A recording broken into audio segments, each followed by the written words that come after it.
Bismillahirrahmanirrahim.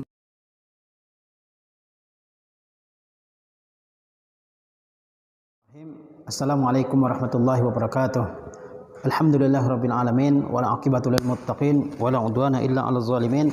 Asyhadu an la ilaha illallah wahdahu la syarikalah wa asyhadu anna Muhammadan 'abduhu wa rasuluhu sallallahu alaihi wasallam la nabiyya ba'dah. Segala puja dan puji syukur kita senantiasa kita aturkan kehadirat Allah tabaraka wa taala yang senantiasa memberikan nikmat-Nya kepada kita semua. Kemudian salawat berserta salam senantiasa kita hadiahkan buat junjungan kita Nabi kita tercinta Muhammad sallallahu alaihi wasallam serta keluarga, para sahabat, tabi'in dan juga orang-orang yang senantiasa mengikuti sunnah Rasulullah sallallahu alaihi wasallam sepanjang kehidupan.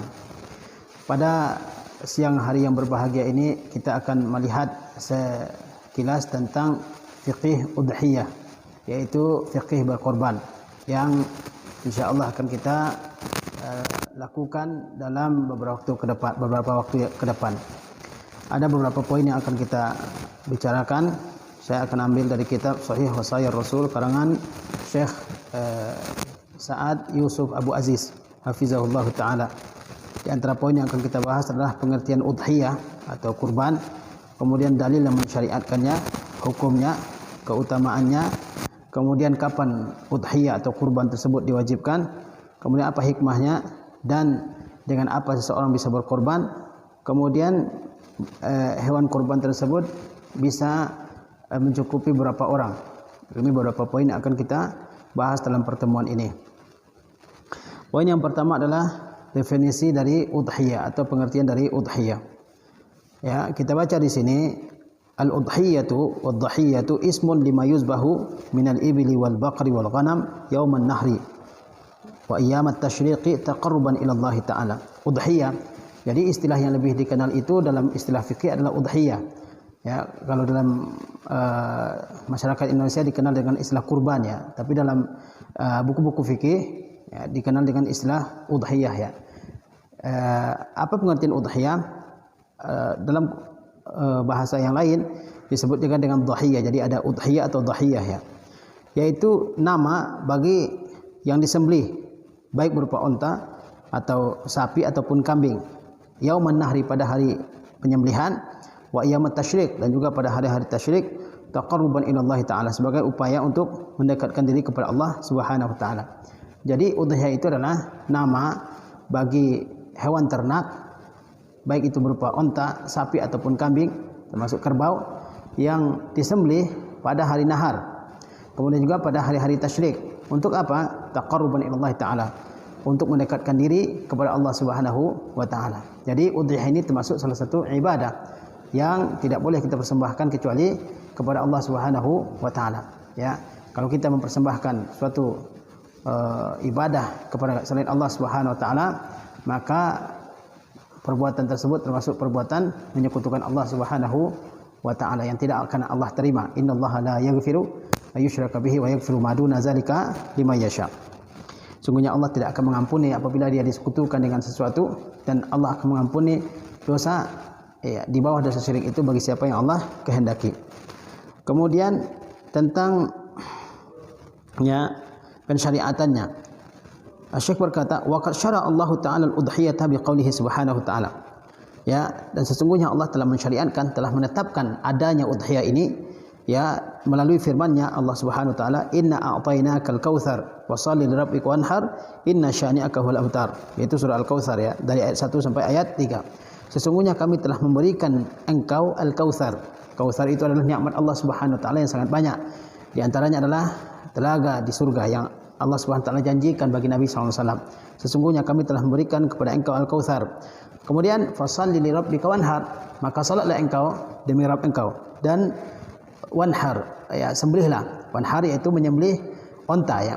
Wanhar artinya ya sembelihlah unta, karena wanhar itu dari kata an-nahar, yaitu pangkal leher unta ya. Orang menyembelih unta itu adalah dari pangkal lehernya ya, ditebas di pangkal lehernya. Berbeda dengan sapi yang disembelih dekat dengan dengan tenggorokan atau lehernya bagian atas ya.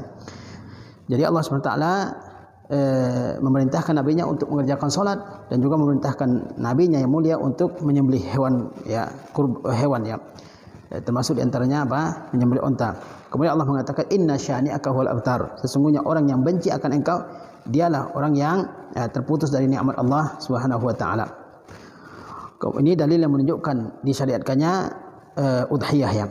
Kemudian Allah SWT berfirman dalam ayat yang lain, wal budna ja'alnaha lakum min sya'airillah lakum fiha khair. Dan unta yang disembelih kami jadikan padanya untuk kalian termasuk syiar-syiar Allah Subhanahu wa taala. Bagi kalian di dalamnya terdapat kebaikan yang sangat banyak ya. Kemudian Syekh mengatakan, wa thabata anna an-nabiy sallallahu alaihi wasallam dhaha wa dhaha al-muslimuna wa ajma'u ala dhalik.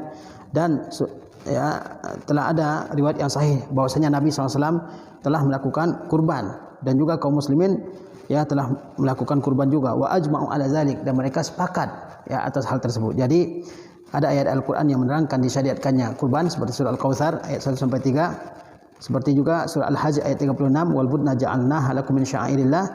Kemudian ya, kaum muslimin juga melakukannya ya, bersepakat juga untuk menyatakan adanya udhiyah ini dalam agama Islam.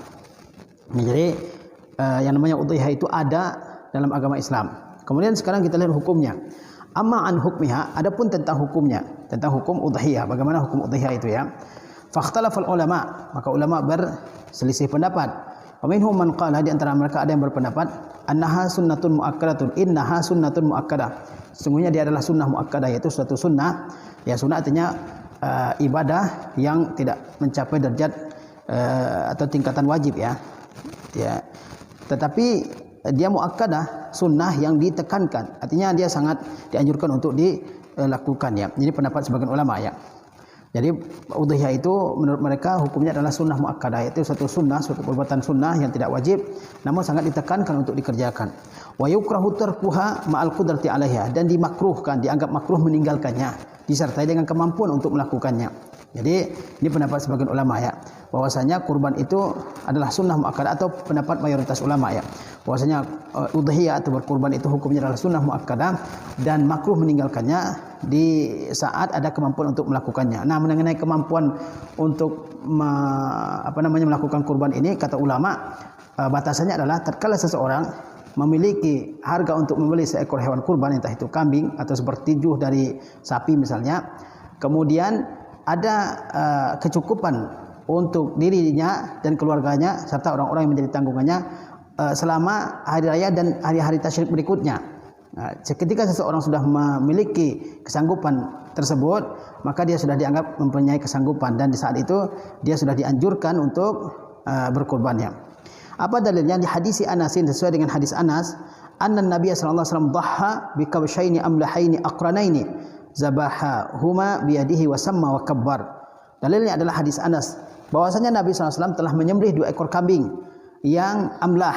Amlah itu yaitu apa? Yang memiliki bulu yang hitam dan bercampur dengan putih ya. Disebut dengan amlah ya. Aqranaini, dan memiliki tanduk ya. Zabahahuma biyadihi, Nabi SAW menyembelihnya dengan kedua tangannya, wasamma wa kabbar, dan Nabi mengucapkan tasmiyah yaitu bismillah, dan beliau bertakbir ya. Nah, dalam hadis ini ada beberapa faedah. Yang pertama, bahwasanya Nabi SAW telah melakukan udhiyah ya, melakukan penyembelihan bikabsyaini amlahaini aqranain, dengan 2 kambing yang ya yang warnanya adalah bercampur antara warna hitam dan warna putih. Ini disebut dengan amlah ya, aqranain, bertanduk ya. Jadi Nabi SAW berkurban dengan 2 ekor kambing, yang kambingnya adalah bulunya bercampur antara hitam dan putih ya, kemudian memiliki tanduk ya. Kemudian zabahahuma, kemudian beliau sallallahu alaihi wasallam menyembelihnya. Jadi ulama mengatakan bahwasanya seseorang apabila dia berkurban dan dia memiliki kesanggupan, kemampuan untuk menyembelih, maka dia lebih utama untuk menyembelih korbannya sendiri. Wasamma wa kabbar, dan Nabi SAW mengucapkan tasmiyah yaitu bismillah, dan beliau bertakbir ya. Jadi doa tatkala menyembelih hewan kurban ya, dari sini kita bisa katakan bahwa doanya adalah bismillah Allahu akbar, kemudian disembelih ya. Nah, kemudian dalil yang lain, wa an ummi Salamah anna Nabi sallallahu alaihi wasallam qala, dari Ummu Salamah bahwasanya Nabi sallallahu alaihi wasallam bersabda, "Idza ra'aitum hilala Dzulhijjah," apabila kalian telah melihat hilal Dzulhijjah, "wa arada ahadukum an yudhhiya," dan seseorang di antara kalian ingin berkorban, falyumsik min sya'rihi wa azfarihi, maka hendaklah dia menahan dirinya dari memotong rambutnya dan kukunya. Rasulullah SAW mengatakan bahwa apabila seseorang di antara kalian melihat bulan Zulhijjah, awal bulan Zulhijjah, hilal bulan Zulhijjah, dan seseorang di antara kalian ingin berkurban, maka hendaklah dia tidak memotong rambutnya dan juga tidak memotong kukunya, ya. Faqauluhu arada an yudahhiya, maka kata arada an yudahhiya, ingin berkurban, dalilun ala sunnati la ala wujub. Ini merupakan dalil sunnahnya berkurban, tidak merupakan dalil yang menunjukkan wajibnya berkurban. Jadi apa? Syekh mengatakan bahwasanya berkurban itu menurut mayoritas ulama atau sebagian ulama hukumnya adalah sunnah muakkadah, ya. Kemudian waqala Ibnu Hazmin, dan Ibnu Hazmin berkata, lam yasihha an ahadin minas sahabati annaha wajibah. Tidak sahih dari seorang pun dari sahabat Nabi SAW bahwasanya udhiyah ini hukumnya wajib. Jadi Ibnu Hazmin menegaskan bahwasanya udhiyah ini tidak merupakan suatu kewajiban dari kalangan sahabat. Ya, banyak sahabat yang tidak berkurban, ya, setiap tahunnya. Ada yang berkurban kemudian dia meninggalkan, suatu kali dia meninggalkan berkurban supaya tidak dianggap wajib oleh masyarakat, ya. Wa minhum man qala biwujubiha. Di antara mereka yang di kalangan ulama ada yang berpendapat wajibnya udhiyah ala zawil yasari, atas orang yang punya kesanggupan, atas orang yang punya kemudahan, mimman yamlikuna nisaban, bagi orang yang punyai nisab, yaitu harga untuk membeli hewan kurban, ya. Wa mimman qala annaha wajibah Abu Hanifah. Dan di antara mereka yang mengatakan bahwa dia wajib adalah Abu Hanifah rahimahullah taala, semoga Allah taala merahmatinya, ya. Jadi pendapat yang pertama mengatakan bahwasanya berkurban itu hukumnya adalah sunnah muakkadah, ya. Tapi ada juga pendapat yang lain mengatakan bahwa berkurban itu hukumnya adalah wajib, khususnya bagi orang yang punya kemampuan, ya, yang punya kemampuan untuk membeli hewan kurbannya. Dan di antara yang mewajibkan itu adalah Abu Hanifah rahimahullah taala. Apa dalil mereka kemukakan? Wastadallu biqaulihi sallallahu alaihi wasallam, dan mereka berdalil dengan sabda Nabi sallallahu alaihi wasallam. Apa bunyinya? Man kana lahu sa'atun wa lam yudhhi fala yaqrabanna musallana. Barang siapa yang memiliki kelapangan rezeki namun dia tidak berkurban, maka janganlah dia mendekati tempat salat kami, kata Rasulullah SAW. Yang maksud dengan tempat salat kami adalah tempat mengerjakan salat Id. Jadi ada ancamannya atau teguran bagi orang yang tidak berkorban. Namun dia orang yang memiliki kemampuan. Ada orang yang memiliki kemampuan untuk berkorban, kemudian dia tidak berkorban, maka ada suatu teguran bagi dia, yaitu apa? Janganlah dia mendekati tempat salat kami, kata Rasulullah SAW. Hadis ini diriwayatkan oleh Ibnu Majah, ya. Wa wajhul istidlalu bihi annahu lamma naha man kana za sa'atin an qurbanil musalla idza lam yudhhi wa dalla ala annahu taraka wajiban faka'annahu la fa'idata fit taqarrubi bis salati lil 'abdi ma tarki hadzal wajib. Bagaimana sisi pendalilan dari hadis ini? Sisi pendalilan bagi ulama yang mengatakan bahwa kurban itu hukumnya wajib, ya. Annahu, bahwasanya Nabi SAW lamma naha, tatkala beliau melarang, man kana za sa'atin, tatkala beliau melarang orang yang punya kemampuan, an qurbanil musalla, untuk mendekati tempat salat, idza lam yudhhi, apabila dia tidak berkorban, wa dalla ala annahu taraka wajiban, itu menunjukkan bahwa dia telah meninggalkan suatu yang wajib. Jadi ada ulama yang menyimpulkan bahwasanya berkorban itu hukumnya wajib, tapi wajib bagi yang memiliki kemampuan, ya. Apa alasannya, ya, kenapa mereka sampai menyatakan udhiyah itu hukumnya wajib? Yaitu hadis Rasulullah SAW. Kata Rasulullah, barang siapa yang memiliki kemampuan untuk berkorban, kemudian dia tidak berkorban, maka janganlah dia mendekati tempat salat kami. Ada ancaman dari Rasulullah SAW terhadap orang yang tidak berkorban. Ancamannya apa? Jangan mendekati tempat salat kami. Itu menunjukkan suatu ancaman dan menunjukkan bahwa dia tidak melaksanakan sesuatu yang wajib. Faka'annahu la fa'idata fit taqarrubi bis salati lil 'abdi ma'a tarki hadzal wajib. Seolah-olah tidak ada faidah, ya, dalam taqarrub berupa salat bagi seorang hamba apabila dia meninggalkan suatu yang wajib ini. Jadi, tapi yang lebih dipilih oleh mayoritas ulama adalah bahwasanya berkurban itu hukumnya adalah sunnah muakkadah, yaitu sesuatu yang sangat ditekankan untuk dikerjakan, tidak mencapai kepada derajat yang wajib. Itu pendapat yang dirajihkan oleh banyak ulama, ya. Kemudian kita lihat dari seorang sahabat yang lain, yaitu Jundub bin Sufyan al-Bajali. Kata beliau, syahidtu ma'an Nabi sallallahu alaihi wasallam yauman nahri. Aku hadir bersama Nabi sallallahu alaihi wasallam pada hari penyembelihan. Qala, beliau bersabda, man zabaha qabla an yusalliya falyu'id makanaha ukhra. Barang siapa yang telah menyembelih hewan kurban sebelum dia mengerjakan salat Id, falyu'id makanaha ukhra, maka hendaklah dia mengganti dengan hewan kurban yang lain. Wa man lam yazbah falyazbah. Dan barang siapa yang belum menyembelih, maka hendaklah dia menyembelih. Kata ulama yang mewajibkan, wa huwa zahirun fil wujub la siyama ma'al amri bil i'adah. Ya. Ini secara zahir menunjukkan wajibnya berkurban, apalagi ada perintah untuk mengulangnya ya. Tetapi ulama yang mengatakan tidak wajib, mereka menyatakan bahwa hadis ini tidak menunjukkan wajibnya berkurban, tetapi menunjukkan ya cara berkurban, yaitu waktu berkurbannya. Kalau orang berkurban sebelum mengerjakan salat Id, maka hewan yang disembelihnya tersebut tidak dianggap sebagai hewan kurban, ya, tetapi dianggap sebagai hewan makanan bagi keluarganya. Nah, kemudian yang dianggap orang yang berkurban adalah orang yang menyembelih hewan kurbannya setelah melaksanakan salat Id. Ya. Taib. Kemudian seterusnya adalah, jadi kesimpulannya apa? Kesimpulannya bahwasanya melakukan udhiyah atau penyembelihan hewan kurban itu tidak mencapai kepada derajat yang wajib ya, tapi sampai kepada tingkatan hukum sunnah muakkadah ya. Kemudian mengenai keutamaan dari udhiyah ya, keutamaan dari berkurban, tidak ada hadis yang sahih yang menjelaskan keutamaan tentang berkurban ini.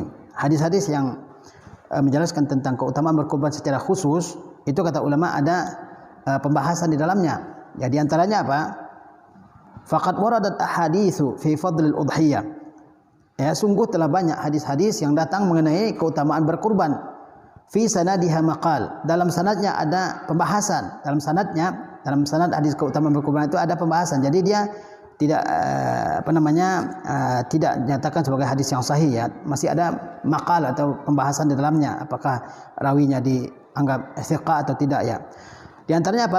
Mawuriya an Aisyah radhiyallahu anha. Di antaranya yang diriwayatkan dari Aisyah radhiyallahu anha, anna Rasulullah SAW qala, bahwasanya Rasulullah SAW bersabda, ma'amila adamiyun min amalin yauman nahri ahabba ila Allah min ihraqid dam. Tidaklah seseorang anak Adam melakukan suatu amalan pada hari nahar yang lebih Allah cintai daripada menumpahkan darah hewan kurbannya. Wa innahu lata'ti yaumal qiyamati biquruniha wa ash'ariha wa azlafiha. Sesungguhnya hewan kurbannya akan datang pada hari kiamat dengan tanduknya dan rambutnya serta kukunya. Wa innad dam, dan sesungguhnya darahnya la yaqa'u minallah. Sesungguhnya darahnya telah terjatuh kepada Allah Subhanahu wa taala ya, bimakanin, pada suatu tempat, qabla an yaqa'a minal ardi, sebelum ia terjatuh ke tanah ya. Fatibu biha nafsan, hendaklah kalian menenangkan atau menenteramkan, menerima dengan diri kalian ya. Namun hadis ini dinyatakan sebagai hadis yang ada pembahasan di dalamnya ya.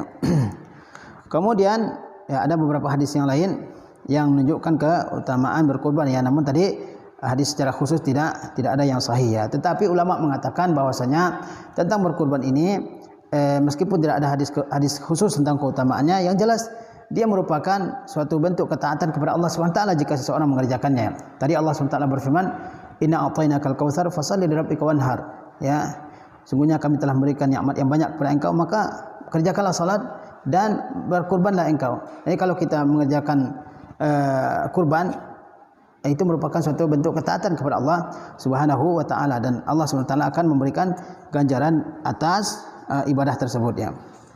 Kemudian kita lihat, kapan kurban menjadi wajib?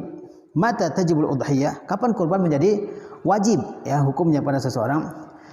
Syekh mengatakan la tajibul udhiyatu illa bi ahadi amrain. Tidak wajib udhiyah itu kecuali dengan salah satu dari dua perkara. Ahaduhuma an yanziraha liqaulihi sallallahu alaihi wasallam. Yang pertama, jika seseorang menazarkannya ya. Jika seorang bernazar untuk berkurban ya, maka apa? Maka dia wajib untuk menepati nazarnya. Rasulullah bersabda, "Man nazara an yuti Allah falyuti'hu." Barang siapa yang telah bernazar untuk menaati Allah, maka hendaklah dia menaatinya. Jadi kurban hukumnya sunnah muakkadah, ini pendapat yang diambil oleh mayoritas ulama ya. Tetapi dia menjadi wajib dalam dua hal. Yang pertama, jika seseorang bernazar. Seseorang bernazar bahwa dia akan berkurban, maka kurban tersebut wajib atas dirinya ya. Dalilnya apa? Dalilnya adalah sabda Rasulullah SAW, barang siapa yang ingin menaati Allah, maksudnya barang siapa yang ingin melakukan suatu ibadah karena Allah SWT, maka hendaklah dia melakukan nazarnya tersebut. Wa hatta law matan naziru, hingga walaupun yang bernazar itu meninggal, fa innahu tajuzun niyabatu fi ma ayyanahu binazrihi qabla mautihi. Hingga walaupun yang bernazar itu meninggal, maka sesungguhnya boleh menggantikannya ya di dalam melaksanakan nazar yang telah ditentukannya itu sebelum ia meninggal ya. Dalam keadaan yang kedua wajibnya berkurban adalah an yaqula, apabila seseorang mengatakan hazihi lillah atau hazihi udhiyah, apabila seseorang mengatakan ini khusus untuk Allah atau ini adalah hewan kurban ya.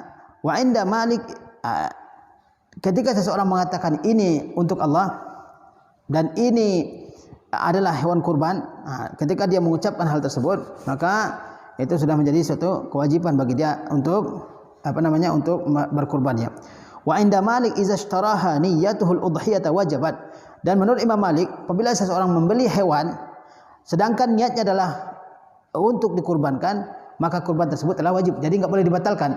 Jika seseorang sudah membeli hewan kurban, dibeli kambing misalnya, kemudian dia sudah meniatkan kambing itu akan disembelih pada saat Idul Adha dan diperuntukkan sebagai hewan kurban, maka dia tidak boleh membatalkannya ya. Dia tidak boleh membatalkan niat untuk berkurban tersebut ya. Kemudian apa hikmahnya? Al hikmatu minha, apa hikmah dari udhiyah atau berkurban ini? Wal udhiyatu syara'aha Allah Ta'ala ihya'an li zikra Ibrahim alaihi salam. Udhiyah itu disyariatkan oleh Allah SWT demi menghidupkan ya kenangan terhadap Nabi Ibrahim alaihi salam. Nabi Ibrahim alaihi salam yang kita sudah sama-sama mengetahui kisahnya ya. Beliau sudah berusia tua dan istrinya juga sudah berusia tua, tetapi tidak memiliki anak. Kemudian keduanya bersungguh-sungguh dalam berdoa. Kemudian Allah Subhanahu wa taala akhirnya memberikan anak kepada keduanya, yaitu Ismail alaihissalam. Kemudian setelah anaknya mulai besar, Allah Subhanahu wa taala perintahkan Ibrahim alaihissalam untuk menyembelih anaknya. Kemudian Ibrahim ya melaksanakan apa yang Allah perintahkan kepadanya melalui mimpi ya. Kemudian Allah Subhanahu wa taala mengganti Ismail alaihissalam itu dengan seekor kambing yang besar ya. Nah, untuk menghidupkan ya kenangan terhadap kejadian yang dialami oleh Nabi Ibrahim alaihissalam tersebut. Kemudian wa tausi'atan 'alan nas yaumal 'id, untuk memberikan kelapangan ya, kegembiraan kebahagiaan kepada manusia yaumal 'id, pada hari raya ya. Kama qala sallallahu alaihi wasallam, sebagaimana Nabi SAW bersabda, innama hiya ayyamu aklin wa syurbin wa zikrillah azza wa jalla. Sesungguhnya hari-hari raya itu termasuk hari-hari tasyrik adalah hari-hari makan dan minum dan hari mengingat Allah azza wa jalla ya. Ini hikmahnya. Jadi hikmahnya adalah untuk mengenang kejadian yang dialami oleh Nabi Ibrahim alaihissalam, kemudian juga untuk memberikan kelapangan, kemudahan, kegembiraan bagi manusia, bagi kaum muslimin di hari-hari raya ya, termasuk juga di hari-hari tasyriknya. Kemudian mimma takun ya, kurban itu atau udhiyah itu dari hewan apa ya. Wala takunu illa minal ibli wal baqari wal ghanam, dan udhiyah atau kurban itu tidak ada kecuali dari jenis onta, sapi dan juga kambing ya. Wala tujza min ghairi hazihi salasah, dan tidak dianggap cukup, tidak disah ya, tidak sah selain dari yang tiga ini. Jadi yang boleh dijadikan hewan kurban tiga ini, yaitu onta baik yang jantan ataupun yang betina, kemudian sapi baik yang jantan maupun yang betina, kemudian juga kambing yang jantan maupun yang betina. Dalilnya apa? Qala Allah Ta'ala berfirman, liyazkurusmallahi ala ma razaqahum min bahimatil an'am. Hendaklah mereka mengingat nama Allah Subhanahu wa taala atas apa yang Allah telah berikan kepada mereka berupa hewan ternak, bahimatil an'am. Ya, dan bahimatul an'am yaitu hewan ternak yang dikenal di masa Rasulullah SAW adalah tiga, yaitu onta, sapi dan kambing. Dan ulama memasukkan kerbau ke dalam jenis sapi ya. Jadi ulama mengatakan boleh berkurban dengan kerbau ya. Wa yujza'u minadh dha'ni ma lahu nisfu sanah, dan dianggap mencukupi dari jenis domba adalah yang memiliki umur setengah tahun ya. Jadi kalau domba minimal umurnya adalah setengah tahun. Wa minal ma'zi ma lahu sanah, sedangkan kambing ya, kambing biasa maka umur terendahnya adalah 1 tahun ya. Wa minal baqari ma lahu sanatan, dan dari jenis sapi adalah yang sudah berumur 2 tahun. Wa minal ibli ma lahu 5 sinin, dan dari jenis onta adalah onta yang telah berumur 5 tahun. Yastawi fi zalika dzakar wal unsa. Dalam hal tersebut sama antara yang jenisnya jantan maupun yang betina. Jadi berkurban itu pertama dia harus dari hewan ternak ya. Seperti apa? Onta, sapi, kambing ya. Tidak boleh dari hewan yang lain. Ya, ada orang berkurban misalnya dengan jerapah misalnya, itu tidak sah ya. Dengan kijang misalnya tidak sah. Ya, karena dia tidak masuk hewan ternak ya. Kemudian yang dibolehkan adalah yang umurnya sudah mencapai ketentuan. Ya, kalau dia domba itu umurnya adalah 1 tahun. Umurnya adalah setengah tahun ya. Kemudian kalau kambing umurnya adalah 1 tahun. Kalau sapi umurnya adalah 2 tahun. Sedangkan onta maka umurnya adalah 5 tahun. Jadi ketika membeli hewan kurban, tanyakan umurnya. Jangan hanya dilihat fisiknya ya, tapi juga umurnya. Ya, apakah dia sudah mencukupi umur yang ditentukan oleh Rasulullah SAW atau tidak? Ya. An Abi Hurairah radhiyallahu taala anhu yaqul, dari Abi Hurairah radhiyallahu anhu beliau berkata, sami'tu Rasulullah SAW yaqulu, aku mendengar Rasulullah SAW bersabda, ni'matil udhiyatu al-jaz'u minad dha'ni. Kata Rasulullah SAW, sebaik-baik udhiyah adalah al-jaz'u. Apa itu al-jaz'u? Yaitu yang memiliki umur 6 tahun. Atau menurut sebagian ulama, al-jaz'u itu adalah domba yang memiliki umur 6 tahun.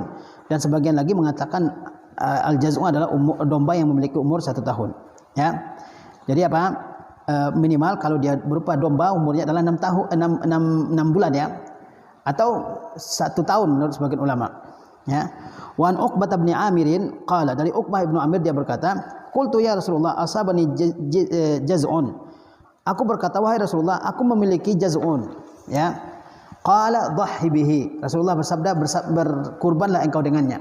Jadi perhatikan umurnya ya, apakah dia sudah mencukupi umur yang telah ditentukan atau belum ya. Nah, wa an Jabirin anna Rasulullah SAW qala, dari Jabir bahwasanya Rasulullah SAW bersabda, la tazbahu illa musinnah. Janganlah kalian menyembelih kecuali musinnah. Apa itu musinnah? Musinnah yaitu setiap binatang ternak yang telah berganti gigi depannya. Karena binatang kan ada gigi susunya sebagai manusia, kemudian gigi depannya itu, gigi susunya itu berganti menjadi gigi abadi ya. Nah, yang boleh dikurbankan adalah yang sudah berganti giginya. Wal musinnatul kata Rasulullah SAW, la tazbahu illa musinnah. Janganlah kalian menyembelih kecuali yang telah berganti gigi. Fa in ta'assara 'alaikum fazbahu jaz'atan minadh dha'ni. Jika sulit bagi kalian menemukan musinnah, maka sembelihlah domba yang berumur 6 bulan tadi, atau yang berumur 1 tahun menurut sebagian ulama ya. Wal musinnatul kabiratu hiya minal ibli ma laha 5 sinin. Musinnah dari jenis onta yaitu yang memiliki umur 5 tahun. Wa minal baqari ma lahu sanatan. Dari jenis sapi adalah yang berumur 2 tahun. Jadi sapi umur 1 tahun boleh dikorbankan, berumur 2 tahun ya. Wa minal ma'zi ma lahu sanah. Sedangkan dari jenis kambing kampung, kambing biasa, maka umurnya adalah 1 tahun. Wa minadh dha'ni ma lahu sanatun aw 6 ashhur. Sedangkan dari domba maka umurnya adalah 1 tahun ataupun 6 bulan. Alal khilafil mazkuri bainal a'immah. Ya, sesuai dengan perbedaan yang disebutkan dari para ulama ya. Wa tusammal musinnah bis tsaniyah. Musinnah yaitu telah berganti gigi depannya disebut juga dengan istilah tsaniyah ya. Jadi penting untuk menanyakan berapa umur dari hewan yang kita kurbankan tersebut ya. Dan para pedagang sapi, para pedagang kambing dia harus mengetahui berapa umurnya ya. Kemudian ankam tujza al badanatu wal baqaratu ya. Dari beberapa orang ya, seekor onta dan seekor sapi itu mencukupi. Jadi artinya jika orang berserikat berkurban pada sapi ataupun pada onta, nah 1 ekor sapi ataupun onta itu cukup untuk berapa orang ya.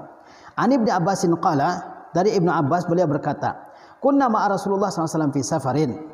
Kami pernah bersama Rasulullah SAW dalam suatu safar. Fahadar al-adha, maka hadirlah Idul Adha. Fashtarakna fil jazur an asyratin wal baqarati an sab'atin. Maka kami berserikat pada seekor unta sebanyak 10 orang dan pada seekor sapi sebanyak 7 orang. Jadi jika kurbannya adalah unta, kebetulan unta tidak ada di negeri kita. Nah, jika orang berkurban dengan unta, maka dia bisa berserikat 10 orang dalam berpatungan 10 orang dalam satu ekor unta. Jika kurbannya adalah sapi, dia berpatungan sebanyak 7 orang. Ya, ini dibolehkan ya. Kemudian wasyatu tujza'u 'anil rajuli wa ahli baitihi. Dan seekor kambing itu dianggap cukup atas seseorang dan juga penghuni rumahnya. Nah, bagaimana kalau orang berkurban seekor kambing? Jika orang berkorban satu ekor kambing, maka korban satu ekor itu seekor kambing itu sudah cukup bagi dia dan bagi keluarganya. Fa'an Atha ibnu Yasar, dari Atha bin Yasar ia berkata, Sa'altu Aba Ayyub al-Ansari, aku bertanya kepada Abu Ayyub al-Ansari, kaifa kanatid dhahayatu fikum ala ahdi Rasulillah sallallahu alaihi wasallam? Bagaimana ya tentang kurban-kurban di tengah-tengah kalian pada masa Rasulullah SAW? Ini pertanyaan Atha kepada Abu Ayyub ya, bagaimana kurban di masa Rasulullah SAW? Kata Abu Ayyub, kana rajulu fi ahdi Nabi SAW yudhahi bisyati anhu wa an ahli baitihi. Ya, seseorang pada masa Nabi SAW dia berkorban dengan seekor kambing untuk dirinya dan juga untuk keluarganya. Fa ya'kulun wa yut'imun, mereka memakannya dan mereka memberikannya kepada orang lain ya. Summa tabahan nas fasara kama tara. Kemudian orang saling berbangga-bangga dengan hewan kurbannya sehingga keadaannya seperti yang engkau lihat, kata Abu Ayyub al-Ansari kepada Atha ya. Jadi intinya satu ekor kambing itu cukup sebagai kurban bagi seseorang, kepala keluarga dan anggota keluarganya. Nah, ini yang biasa dilakukan di zaman Rasulullah sallallahu alaihi wasallam ya. Jadi satu ekor kambing itu untuk seseorang, untuk kepala keluarga dan juga anggota rumah tangganya ya. Nah, yang berkorban itu adalah kepala keluarga. Yang berkorban itu adalah kepala keluarga ya. Ketika dia berkorban, maka diniatkan untuk dirinya dan juga untuk anggota keluarganya ya. Semua anggota keluarganya ya. Atau dia ikutkan anggota keluarganya yang telah meninggal sekalipun seperti ibunya, hal tersebut dibolehkan. Nah, berkurban secara yang tidak dibolehkan itu terkait kurban bagi orang yang telah meninggal adalah mengkhususkan hewan kurban bagi orang yang telah meninggal. Ini tidak ada contohnya sama sekali di masa Rasulullah SAW ya. Rasulullah SAW banyak anggota keluarga beliau yang meninggal. Ada istrinya Khadijah, ada pamannya Hamzah, dan anggota-anggota keluarga beliau yang lain yang muslim. Rasulullah tidak mengkhususkan hewan kurban untuk mereka yang telah meninggal. Tetapi jika orang mensyarikatkan, mengikutkan orang yang telah meninggal dari antara keluarganya di dalam kurbannya, maka hal tersebut dibolehkan. Ya, maka hal tersebut dibolehkan. Ya. Kemudian juga terkait kurban bagi orang yang mati, jika dia bernazar, ya, atau berwasiat sebelum dia meninggal, dia mengatakan bahwa saya tolong diberikan hewan kurban dari harta peninggalan saya. Maka jika dia berwasiat, maka yang hidup wajib melaksanakan wasiatnya. Adapun mengkhususkan hewan kurban untuk orang yang telah meninggal, ini tidak ada keterangannya dari Rasulullah sallallahu alaihi wasallam ya. Kemudian ma la yajuzu an yudhhiya bihi. Apa yang tidak boleh dikurbankan? Maksudnya hewan-hewan yang memiliki cacat-cacat tertentu yang hewan tersebut tidak boleh dikurbankannya. Kata Syekh, ya'lam anna min syurutil udhiyah as-salamatu minal uyub. Ketahuilah oleh engkau bahwasanya di antara syarat sahnya udhiyah adalah as-salamatu minal uyub, yaitu selamatnya hewan sembelihan tersebut dari aib-aib, dari cacat-cacat. Fala tajuzul udhiyatu bil ma'iba. Maka tidak boleh berkurban itu dengan yang memiliki aib. Seperti apa contohnya aib itu? Al-maridatul bayyinu maraduha. Hewan yang sakit, yang nyata sakitnya. Hewan yang sakit, yang nyata sakitnya. Mungkin dia tidak bisa makan, kurus ya. Nah, ini tidak boleh dijadikan sebagai hewan kurbannya. Kemudian al-aura al-bayyinu auruha. Yang picak sebelah matanya, buta sebelah matanya, dan jelas ya, parah maksudnya, picaknya itu. Tapi kalau sedikit misalnya, ya, maka hal tersebut dibolehkan. Tapi kalau parah, ya. Kemudian al-arja al-bayyinu zal'uha, yang pincang, yang nyata kepincangannya. pincang, mungkin kakinya satu cedera, tertabrak mobil misalnya, tertabrak motor, atau misalnya jatuh ke dalam lubang sehingga pincang satu kakinya, nah ini tidak dibolehkan untuk dijadikan kurban. Apalagi yang lumpuh, ya, yang tidak bisa berdiri, jangan disembelih ya. Mungkin dibawa terlalu jauh dari satu tempat ke tempat yang lain, kemudian hewan kurbannya pincang, tidak bisa berjalan, ya. Ya, ini tidak boleh dijadikan sebagai hewan kurban ya, apalagi yang terputus kakinya ya. Kemudian al-ajfa allati la tunqi. Apa itu? Hewan kurban yang kurus sehingga tidak ada lagi sumsumnya. Ya, kurus ya. Kadang sudah tua sekali hewan kurbannya, kemudian kurus sekali, hampir tidak ada sumsum dalam tulangnya. Ini tidak boleh dijadikan sebagai hewan kurbannya. Jadi yang sakit, yang nyata sakitnya, kemudian yang picak matanya dan itu jelas sekali, kemudian pincang, kemudian kurus, ini tidak boleh dijadikan sebagai hewan kurbannya. Dalilnya apa? An Ubaid ibn Fairuz. Dari Ubaid ibn Fairuz ia berkata, qultu lil Bara ibn Azibin. Aku bertanya kepada Bara bin Azib, hadisni bima kariha au naha anhu Rasulullah SAW minal adahim. Ceritakanlah kepada aku mengenai hewan kurban yang dibenci atau dilarang oleh Rasulullah SAW. Faqala, maka Bara bin Azib berkata, qala Rasulullah SAW hakaza biyadihi. Ya, Rasulullah SAW bersabda demikian dengan tangannya. Wa yadi aksar min yadihi, dan tangan saya lebih pendek dari tangan beliau. Apa kata Rasulullah? Arba'un. Jadi ada 4. Jadi Rasulullah mengisyaratkan ada 4 kriteria hewan yang tidak boleh jadi kurbannya. Arba'un la tajzi fil adahi. Ada 4 kriteria hewan, ada 4 cacat pada hewan yang tidak boleh jadi hewan kurbannya. Pertama apa? Al-aura al-bayyinu auruha. Yang picak matanya, buta sebelah matanya, dan itu nyata sekali. Wal maridha al-bayyin maraduha. Yang sakit dan nyata sakitnya. Wal arja al-bayyinu zal'uha. Yang pincang dan nyata kepincangannya ya. Wal kasiratul lati latun, dan yang kurus yang tidak punya sumsum lagi. Nah, ini tidak boleh ya dijadikan, meskipun harganya murah ya. Bukan berarti dia tidak boleh disembelih hewan-hewan tersebut ya, boleh disembelih, tapi tidak boleh dijadikan sebagai hewan kurban ya. Tapi kalau dijadikan sebagai hadiah atau untuk disembelih dijual atau untuk dihadiahkan, hal tersebut dibolehkan. Tapi untuk kurban ya. Qala fa inni akrah an yakuna naqsun fil udhuni. Kata Al-Bara bin Azib, sesungguhnya aku membenci jika ada kekurangan pada telinganya. Jika ada hewan kurban yang hilang telinganya sama sekali, ya diputus telinganya atau terputus telinganya, maka ini dianggap yang makruh ya, dianggap yang makruh. Qala fama karihtu minhu fada'hu, fama karihta minhu fada'hu wala tuharrimhu ala hadin. Apa yang kamu benci maka tinggalkan, dan janganlah kamu mengharamkan atas seseorang ya. Ini dia. Kemudian al-asba allati zahabat aktsaru uzuniha aw qarniha. Termasuk yang tidak boleh dijadikan hewan kurban adalah al-asba. Apa itu? Yang hilang sebagian besar telinganya atau sebagian besar tanduknya. Kalau hilang sebagian besar telinganya, mungkin ya digunting orang atau mungkin karena suatu kejadian sebagian besar telinganya hilang ya. Adapun kalau dia lahir tidak ada telinganya, maka hal tersebut dibolehkan untuk dikurbankan. Ada hewan-hewan yang lahir memang enggak ada telinganya ya. Sapi misalnya atau kambing memang enggak punya telinga, dia sejak lahir itu boleh ya.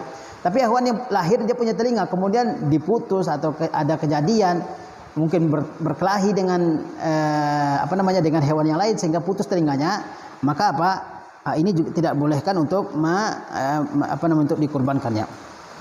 Au qarniha, atau hilang sebagian besar tanduknya. Mungkin dia berlaga dengan hewan lain sehingga hilang tanduknya ya, apalagi sampai keluar darahnya, ini tidak boleh dijadikan sebagai hewan kurban. Wa yulhaq bihazihi al-hatma, dan disamakan dengan hewan-hewan tersebut. Apa itu al-hatma? Apa itu? Allati zahaba sanayaha min asliha. Termasuk juga hewan yang ompong ya. Ompong benar-benar habis giginya ya, yang gigi depannya.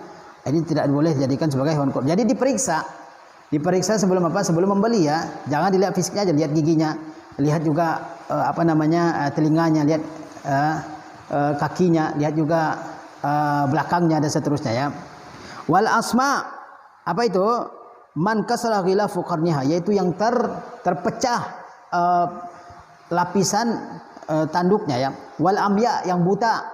Ini tidak boleh ya, buta nggak bisa dia jalan kemana-mana, ini juga tidak dibolehkan. Wat taula, yaitu allati taduru fil mar'a wala tar'a, yaitu yang selalu berputar-putar di padang rumput dan dia tidak makan rumput ya. Wal jarba allati kasura jarbuha, dan juga yang menderita penyakit kurap. Jadi kalau ada binatang hewan kurban yang kurap kulitnya ya, itu tidak boleh dijadikan sebagai hewan kurban ya. Ya. Wala ba'sa bil ajma' wal batra ya. Wal hamil ya. Wa ma khuliqa bi ghairi uzunin aw zahaba nisfu uzunihi aw aliyatihi wal asahu inda Syafi'iyyah la tujza'u maqtu'atul aliyati wad dar'i li fawati jaz'in ma'kulin wa kaza maqtu'atiz zanabi ya. Kemudian qala Syafi'i la nahfazu 'ani Nabi sallallahu alaihi wasallam minal asnani syai'an. Kami tidak pernah meriwayatkan sama sekali dari Nabi sallallahu alaihi wasallam tentang gigi ya, tentang gigi sama sekali ya. Intinya apa? Intinya kekurangan-kekurangan yang ada pada hewan kurban seperti pincang, sakit ya, picak matanya, kurus, sangat kurus atau kurap ya, atau apa namanya banyak cacatnya, maka hal tersebut dijauhi. Beli yang sempurna fisiknya ya, yang tidak ada kekurangannya. Nah, itu yang sempurna, yang lebih baik ya. Kemudian waktu zabhi, waktu penyembelihan. Wa yushtaratu fil udhiyatu alla tuzbahu illa ba'da tulu'i syamsi min yaumil 'idi wa yamurru min al-waqti qadru ma yusalla al-'idu wa yasihu ba'da zalika fi ayyi yaumin min al-ayyami thalathati fi lailin aw naharin wa yakhrujul waqtu bin qida'i hazil ayyam. Dan kapan disembelih? Dan disyaratkan dalam penyembelihan ini adalah bahwa tidak disembelih kecuali setelah terbitnya matahari min yaumil 'id, dari hari raya, wa yamurru minal waqti qadru ma yusallil 'id, dan telah berlalu dari waktu, yaitu sekira-kira waktu untuk melaksanakan salat Id ya. Wa yasihu ba'da zalika fi ayyi yaumin minal ayyami tsalasa, dan setelah itu sah kurban pada hari yang manapun dari hari-hari tasyrik yang 3, fi lailin aw naharin, pada malam ataupun pada siang hari. Wa yakhrujul waqtu bin qida'i hazil ayyam, dan waktunya, waktu penyembelihan itu akan habis dengan habisnya hari-hari tasyrik tersebut. Jadi penyembelihan itu tidak boleh dilakukan kecuali setelah terbit matahari. Ya, setelah terbit matahari pada hari raya, dan telah berlalu sekira-kira waktu yang bisa digunakan untuk melaksanakan salat Id dan khutbahnya ya. Mungkin 1 jam setelah terbit matahari misalnya, itu sudah merupakan waktu untuk melaksanakan penyembelihan ya. Dan setelah salat Idul Adha, udhiyah atau penyembelihan itu boleh dilakukan pada hari-hari tasyrik yang berikutnya ya, tanggal 11, 12, 13 Zulhijjah ya. Itu boleh baik pada malam hari maupun pada siang hari ya. Dan batas terakhirnya adalah dengan habisnya hari tasyrik yang ketiga ya, dengan tenggelamnya matahari pada hari tasyrik yang ketiga, itu sudah menunjukkan habisnya waktu untuk berudhiyah ya. Fa'anil Bara, dari Al-Bara anin Nabi sallallahu alaihi wasallam qala, dari Nabi sallallahu alaihi wasallam beliau bersabda, inna awwala ma nabda'u bihi yaumana hadza an nusalliya. Sesungguhnya yang pertama akan kita lakukan pada hari kami ini, yaitu pada hari raya, adalah an nusalliya, bahwa kami akan mengerjakan salat. Summa narji' fananhar, kemudian kami kembali dan menyembelih hewan. Faman fa'ala zalika faqad asaba sunnatana, barang siapa yang melakukan hal seperti itu, maka dia sudah ya melakukan sesuatu yang tepat sesuai dengan sunnah kami. Waman zabaha qablu, siapa yang menyembelih sebelumnya, fa innama huwa lahmun qaddamahu li ahlihi, barang siapa yang menyembelih sebelum waktu tersebut ya, maka yang disembelihnya itu hanya sebatas daging yang dia persembahkan bagi keluarganya. Laisa minan nusuki fi syai'in, tidak termasuk udhiyah sama sekali. Jadi waktunya sudah ditentukan oleh Rasulullah SAW, yaitu beliau melaksanakan salat Id ya, menyampaikan khutbah Idul Adha, kemudian beliau pulang, kemudian menyembelih hewan kurban. Jadi setelah salat Id waktunya, waktu mulai menyembelih ya. Nah, barang siapa yang menyembelih sebelum salat Id, maka sembelihnya itu bukanlah sebagai udhiyah, sebagai kurban, tapi hanya sebagai daging yang dia berikan kepada keluarganya ya. Wa qala Abu Burdah berkata, khatabana Rasulullah SAW yauman nahri, Rasulullah pernah berkhutbah kepada kami pada hari raya. Faqala, maka beliau bersabda, man shalla salatana, barang siapa yang salat seperti salat kami, wa wajjaha qiblatana, dan menghadap kepada kiblat kami, wa nasaka nusukana, dan dia menyembelih sebagaimana sembelihan kami, fala yazbah hatta yusalliya, maka hendaklah dia tidak menyembelih kecuali setelah dia selesai melaksanakan salat. Kemudian tauzi'u lahmil udhiyah, bagaimana pendistribusian daging udhiyah atau daging kurban ini. Yusannu lil mudahhi an ya'kula min udhiyatihi, disunnahkan bagi orang yang berkurban untuk memakan dari udhiyahnya, dari kurbannya. Wa yahdiya al-aqariba, dan disunahkan pula untuk memberikan hadiah kepada karib kerabatnya. Wa yatasaddaqu minha 'alal fuqara, dan disunahkan untuk mensedekahkan kepada fuqara, orang-orang fakir ya. Qala Rasulullah SAW, kulu waddakhiru, makanlah dan simpanlah oleh kalian. Jadi bagi orang yang berkorban disunahkan untuk memakan sembelihannya, dan disunahkan pula untuk memberikan hadiah kepada karib kerabat dan tetangganya, dan disunahkan untuk bersedekah kepada orang-orang fakir. Wa qad qala ulama telah berkata, al afdalu an ya'kula thulutsa wa yatasaddaqa bis thuluts wa yaddakhira thulutsa. Yang paling menurut sebagian ulama adalah bahwa dia memakan sepertiganya dan mensedekahkan sepertiganya, dan juga menyimpan sepertiganya. Wa yajuzu naqluha walau ila baladin akhar, dan boleh memindahkannya, ya artinya mengirimnya, ya, walau ila baladin akhar, walaupun ke negeri yang lain. Misalnya orang menyembelih hewan kurbannya di Jakarta, lalu dia kirim daging kurbannya ke daerah lain misalnya, hal tersebut dibolehkan. Wala yajuzu bai'uha wala bai'u jildiha, tidak boleh menjualnya kembali karena sudah disedekah, karena sudah diperuntukkan sebagai hewan kurban, maka tidak boleh dijual lagi. Wala bai'u jilduha, dan tidak boleh menjual kulitnya, hatta kulitnya tidak boleh dijual kembali ya, kemudian diambil keuntungannya. Ya, disedekahkan kepada orang yang ingin menerimanya ya.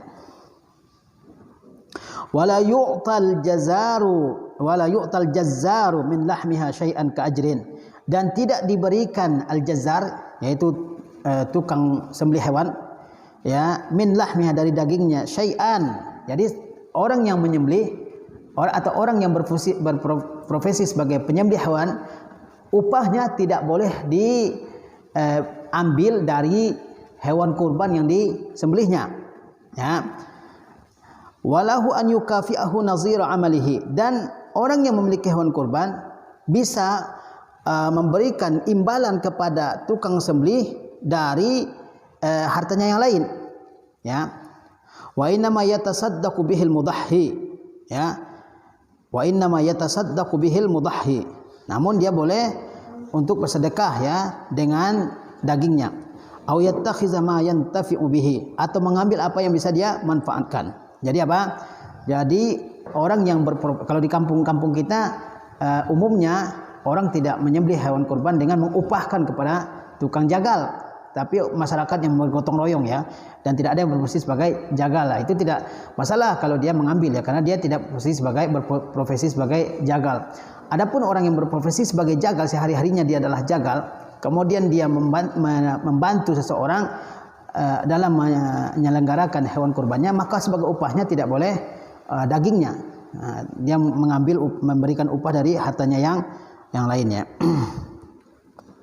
Karena dia sudah diperuntukkan untuk untuk hewan kurban ya. Kemudian wa inda Abi Hanifah, menurut pendapat Abu Hanifah, annahu yajuzu bai'u jildiha, menurut Abu Hanifah boleh dijual kulitnya, wa yatasaddaqu bi thamanihi, dan disedekahkan harga penjualannya itu. Jadi tidak ditarik kembali oleh yang punya hewan kurban atau oleh masjid ya, yang menjadi tempat pengelolaan daging kurban ya. Tapi menurut Abu Hanifah dia boleh dijual, kemudian hasil penjualan tersebut disedekahkan ya. Wa an yashtariya bi'ainihi ma yantafi'u bihi fil baiti, dan digunakan untuk membeli ya, apa yang bisa bermanfaat di rumah ya. Kemudian al-mudahhi yazbahu bi nafsihi, orang yang berkorban hendaklah dia menyembelih sendiri hewan kurbannya. Yusannu liman yuhsinu zabha an yazbaha udhiyatahu biyadihi, disunahkan bagi orang yang cakap menyembelih, pandai menyembelih, untuk menyembelih sendiri hewan sembelihannya dengan tangannya. dan dia mengatakan bismillahi wallahu akbar. Ya. Bismillahi Allahu akbar. Ini doa yang bisa dibaca ketika kita sedang akan menyembelih hewan kurbannya. Bagi orang yang memiliki hewan kurban dan dia pandai menyembelih, maka hendaklah dia sendiri yang menyembelihnya dengan mengucapkan apa? Bismillahi wallahu akbar. Allahumma haza anni wa amman lam yudahhi min ummati. Ya, ini adalah dariku dan dari orang yang tidak berkorban dari umatku. Fa in kana la yuhsinu zabha falyashhadhu wa yahdurhu. Jika ia termasuk di antara orang yang tidak cakap, tidak pandai dalam menyembelih, maka hendaklah dia menyaksikan penyembelihan hewan kurbannya dan hendaklah dia menghadirinya. Ya. Nah, ini beberapa poin ya yang terkait dengan fikih udhiyah ya. Yaitu apa? Fikih menyembelih hewan kurbannya. Kemudian Syekh mengatakan wa fi qaulihi sallallahu alaihi wasallam an ayyami Idul Adha, dalam sabda Rasulullah SAW tentang hari-hari Idul Adha, kata beliau annaha ayyamu aklin wa syurbin wa zikrillah azza wa jalla, bahwa hari Idul Adha itu adalah hari makan, minum dan hari mengingat Allah azza wa jalla. Isyaratun ila anna al-akla fi ayyamil a'yadi wa syurbi innama yusta'anu bihi ala zikrillah ta'ala wa ta'atihi. Dalam hadis tersebut ada isyarat bahwasanya makan pada hari-hari raya dan juga minum, sesungguhnya maksudnya adalah agar seseorang bisa mempergunakan makan dan minum tersebut dalam rangka mengerjakan ketaatan dan zikir kepada Allah azza wa jalla. Wa zalika min tamami syukri ni'mati. Hal tersebut termasuk dari kesempurnaan mensyukuri nikmat. An yusta'ana biha 'ala ta'at, yaitu mempergunakan nikmat tersebut untuk taat kepada Allah azza wa jalla. Wa qad amara Allah ta'ala fi kitabihi bil akli minat thayyibat. Allah telah perintahkan dalam kitabnya untuk memakan yang baik-baik. Wasyukri lahu, dan Allah perintahkan untuk bersyukur kepadanya. Faman ista'ana bi ni'amillahi 'ala ma'asi, barang siapa yang mempergunakan nikmat Allah SWT untuk bermaksiat kepada Allah, faqad kafara ni'matallahi wa baddalaha kufra, maka sesungguhnya dia telah kafir kepada nikmat Allah tersebut dan dia telah menggantinya dengan kekufuran. Wa huwa jadirun an yuslabaha, dan dia pantas untuk ditarik kembali nikmat tersebut. Ya. Jadi ini beberapa fikih terkait dengan udhiyah. Mudah-mudahan yang kita sampaikan ini bermanfaat bagi kita semua. Wassallallahu ala nabiyina Muhammad wa ala alihi wasallam. Wassalamualaikum warahmatullahi wabarakatuh. Alhamdulillah.